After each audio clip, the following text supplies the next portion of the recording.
नमस्कार मित्रांनो, महाडीबीटी पोर्टलवरील कृषी यांत्रिकीकरण योजनेसाठी 32,67,225 लाभार्थ्यांची कृषी विभागातर्फे निवड करण्यात आली आहे. कृषी यांत्रिकीकरण योजनेत एवढ्या मोठ्या प्रमाणावर लाभार्थ्यांची निवड होण्याची ही पहिलीच वेळ आहे.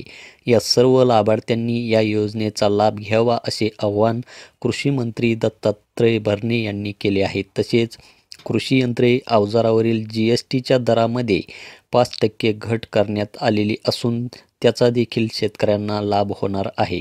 याबाबत कृषी यंत्रे, अवजारे उत्पादक व विक्रेते यांनी गैरप्रकार केलेला आढळल्यास संबंधितांवर कारवाई करण्यात येईल असा इशाराही त्यांनी दिला. कृषी यांत्रिकीकरण योजनेअंतर्गत कृषी यांत्रिकीकरण उपअभियान, राज्य पुरस्कृत कृषी यांत्रिकीकरण व राष्ट्रीय कृषी विकास योजना कृषी यांत्रिकीकरण या 3 योजना महाडीबीटी पोर्टलवर राज्यात राबविल्या जात आहेत. 22 जुलै 2025 रोजीच्या शासन निर्णयानुसार कृषी समृद्धी योजनेला मंजुरी देण्यात आलेली आहे. या योजनेअंतर्गत देखील कृषी यांत्रिकीकरण घटकासाठी निधीची तरतूद करण्यात आलेली आहे.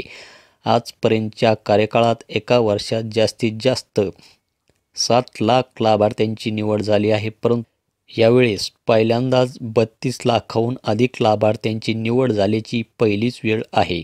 शेतकऱ्यांना आधुनिक तंत्रज्ञानाचा लाभ कृषी यांत्रिकीकरण योजनेतून मिळावा यासाठी 2025-26 अंतर्गत या तिन्ही योजनांमधून महाडीबीटी पोर्टलवर अर्ज करणाऱ्या लाभार्थ्यांची प्रथम अर्ज करणाऱ्यांची प्राधान्याने निवड करण्यात आलेली आहे. यामध्ये tractor, rotavator, power tiller, combine harvester, मनुष्यचलित यंत्रे, ट्रॅक्टर चलित अवजारे, फवारणी यंत्र, अवजारे बँक यांची निवड करण्यात आलेली आहे. तर यामध्ये कोणाचाही अर्ज बाद होणार नाही.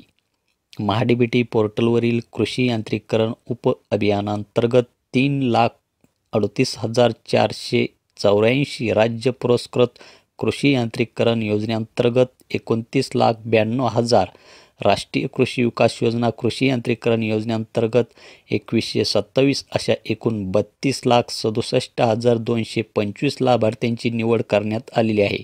यामध्ये लाभार्थ्यांना कागदपत्रे अपलोड करण्याकरता कुठलाही विशिष्ट दिवसांचा कालावधी दिलेला नसून कोणताही अर्ज रद्द होणार नाही असा निर्णय घेण्यात आलेला आहे, असेही कृषी मंत्री दत्तात्रय भरणे यांनी सांगितलेले आहे. मित्रांनो, आपली ही महाडीबीटी पोर्टल अंतर्गत एखाद्या घटकासाठी जर निवड झालेली असेल तर यामध्ये आपण कधी पण यामध्ये डॉक्युमेंट हे अपलोड करू शकता. तर यासाठी विशिष्ट असा कालावधी नाही. जरी आपणास आपल्या मोबाईलवर SMS आलेला असेल की 10 दिवसाच्या आत आपण आपले जे काही कागदपत्रे आहे ते अपलोड करा, नाहीतर आपला अर्ज बाद होईल.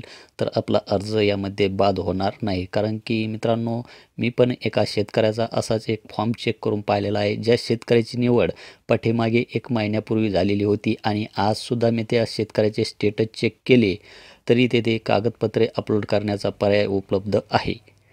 तर मित्रांनो, हे होतं एक महाडीबीटी पोर्टलविषयी आपल्यासाठी एक महत्त्वाचं असं एक अपडेट. अशाच प्रकारच्या नवीन अपडेटसाठी आपल्या चॅनलला सबस्क्राईब करून समोरील बेल आयकॉन प्रेस करा. धन्यवाद.